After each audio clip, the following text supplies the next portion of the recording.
Ang katotohanan po na nandito ang kamatayan sa mundo, nagpapakita po na ang kasalanan ay big deal sa Panginoong Hesukristo. Big deal in a sense na ito ay kanyang tinapos na sa krus. Pero sa mga tao, tila ito ay isa pa ring malaking big deal hanggang ngayon. Ayan pong malungkot. Dahil nandito pa rin po sa mundo yung mga panlilinlang ng Diablo. Nakakapasok pa rin po ang mga panlilinlang ng Diablo.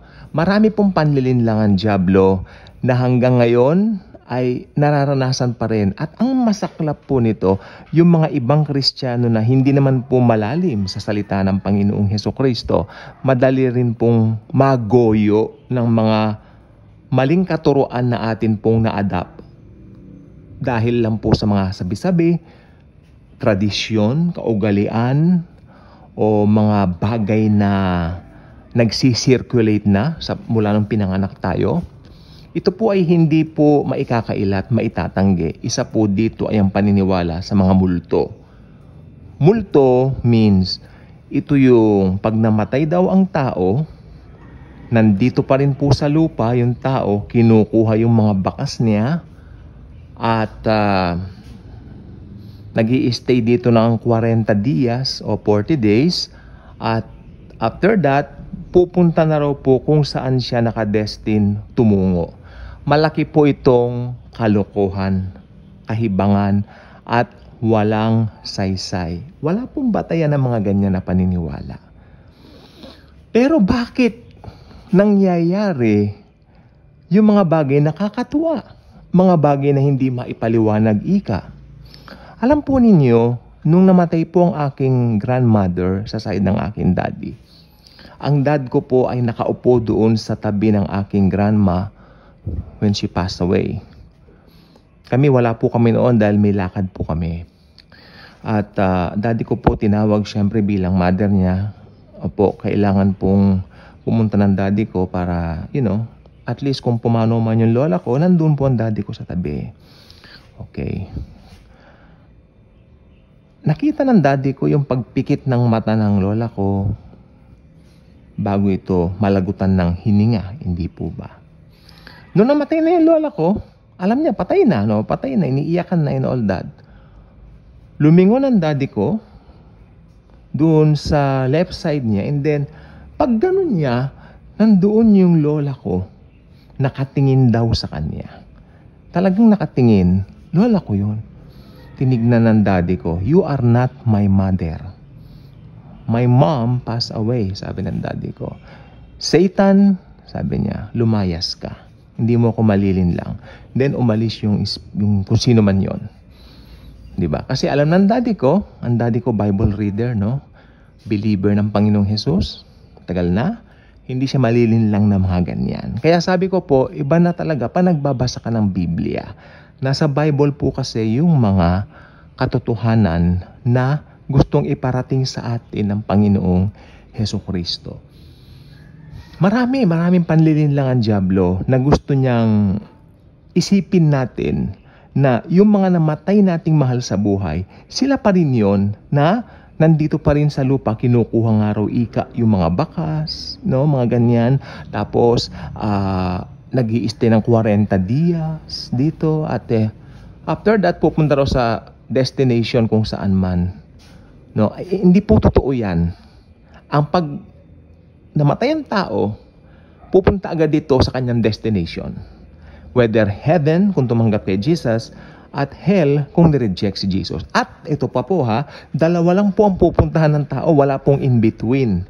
Yung pinapurge daw doon yung mga kaluluwa, and then right after that, ipagdadasal daw dito, makakapunta. Kalokohan po yun. Unbiblical yun. Extra biblical pa.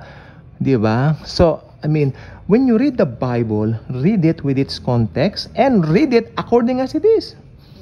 Hindi mo siya pwedeng lagyan ng sarili mong interpretasyon. You don't have to put your own interpretation on it dahil kawawa naman yung mga malilin lang mo rin. Kung yung sarili mong interpretation nilagay mo sa Bible without its context, ano na mangyayari sa mga pagpapahayagan mo pa ng salita ng Panginoon? kung may mali kang paniwala, let the Bible interpret itself. Yan po yan. May proper hermeneutics po tayo. Meron tayong proper context. So, the Bible is the Bible. The word of the Lord Jesus Christ. Di ba? Ngayon, pag sabi ng Bible, patay na ang isang tao, di ba? Pag namatay ang isang tao, pupunta sa destination niya, yun po ang buong katotohanan doon. Okay? At marami pong ganyan. At meron pong isang kwento dati. Ako naniniwala po talaga ako dito. Pandilin lang po ito. As you remember the 1990 earthquake, maliit pa lang po ako noon. Malakas po yung lindol na yon, sabi ng marami. At you know what? Ang nangyari daw po doon, yung isang eskwelahan sa Cabanatuan ay nag-collapse. Hindi po ba? I'm not sure kung anong... Dito naman kasi sa Maynila, hindi naman tayo ganong... Naramdaman din daw di sa Maynila, pero hindi naman daw ganong kalakas, no? Pero yung Baguio, Cabanatuan, mostly diyan, yung part na yan, yan ang tinamaan daw. Ang nangyari, nag-collapse na yung building, maraming namatay na mga bata na nag-aaral. Ne? And then, nung rescue operation na, nagre-rescue sila ng mga bata kung meron pang mga bata roon. And then meron daw po itong batang ito na tumutulong tumutulong daw sa mga pag-rescue ng mga na-trap, no? Yun ang gusto kong isipin. Na-trap sa ilalim. Mahirap pong matrap dyan sa ilalim pag lindol. Kaya pinakamahirap ang lindol when it comes to disaster, no? At nung na-trap daw po sa ilalim itong mga batang ito, meron daw tumutulong doon na estudyante rin. Ang sabi rin nila, uy, buti, okay ka, nakaligtas ka, ganun-ganon. Tumulong-tulong daw siya. And then right after that, after ilang hours, nagkakwentuhan sila, uy, si ano tumutulong, si ganon, sinabi yung pangalan. Imposibleng mangyari yan, sabi nila, na tumutulong siya. Kasi, sabi nila, siya yung pinakaunang batang na-recover na patay na. Nangilabot daw sila, patay na. Sabi niya, ibig sabihin, patay na yung bata 3 hours ago. Di ba? Tapos nakita lang nila 1 hour ago tumutulong-tulong. Hindi pwedeng mangyari sapagkat yung na-recover na bangkay na unang-una, yun yung batang sinasabi niya tumutulong. Paano po nangyayari ito? Mga misteryong ito. Well, pag hindi ka mananampalataya, magugulantang ka. Pero ako naniniwala ako nangyari yun. Diablo ang gumagawa niyan. Ginaya niya yung anyo ng batang yon na tumutulong-tulong kunwari. Pero diablo yon para linlangin yung mga tao. Then right after that, no? Siyempre mababalita na sa news yan. Mababalita na sa mga usap-usapan yan. Marami raw mga kakatuwa na mga nangyari noon. At saka yung isang lolo na photographer, dito rin po nangyari sa Lindol-Lindol, no? Yung lolo, nagpo-photograph daw siya. Picture-picture. Itong picture-picture naman, yung picture-picture naman nila nung araw. Kodak-kodakan na yan. Hindi naman katulad nung kodak-kodakan natin ngayon na sa mga gadgets natin na napakadali. Dati you had to buy a film sa Fuji o sa Kodak mismo, no? Lalagay mo, ilo-load mo sa camera mo, then picture-picture ka. Ito talaga tinatawag itong litratista, yung matanda. May nakita raw siyang isang matanda na nakaupo doon. Matandang-matanda raw yung matanda, nakaupong ganon. Siguro dahil sa lindol nalulungkot yung matanda. So ang ginawa niya, tamang-tama, may building na nakukolapse, kinunan niya yung matanda. Ang nangyari daw, nung na-develop daw yung litrato, ang nandoon sa picture si Jesus Christ.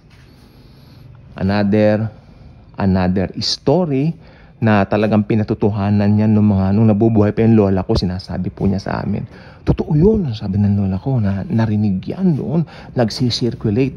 That story was circulated during that time, sabi ng lola ko. So, may mga totoong nangyari. But, ang problema, sino yung nasa behind? Who's behind all of that? Satan himself. Ang sabi ng Bible, si Satanas, siya ang father of all lies. Di ba? Yun po. So, madami pong mga paraan ng diablo para linlangin ang mga tao. Ngayon, ang gusto ko lang pong sabihin sa inyo, pag namatay na ang isang tao, agad-agad pupunta ng langit kung tumanggap kay Jesus. At agad-agad din pupunta ng impyerno kung nireject si Jesus. Walang in-between na place. At lalong hindi po totoo yung nagiging multo, yung sinasabi po ng ilan na namatay yung bata, ay kinuha na siya ni Jesus para gawin siyang angel. It's not true. It's a big lie from the pit of hell, mga kaibigan at mga kababayan ko. Hindi po totoo yun. Huwag kayong maniniwala doon. Okay? Ang diablo, si Satanas, ay mapanlin lang. Sabi ng Bible, magmamasquerade si Satan as an angel of light. Ngayon, baka pag may nakita kayong bata na naggaganyan-ganyan dyan na parang angel of light yun Satanas pala yun. Mag-iingat po tayo. Read the Bible. Read the story of Jesus. Read the grace of Jesus. Kaya kung hindi ka pa nakasubscribe sa ating channel, I invite you to do so. Click the notification bell. Share this video. Share the wonderful love of the Savior, the Lord Jesus Christ.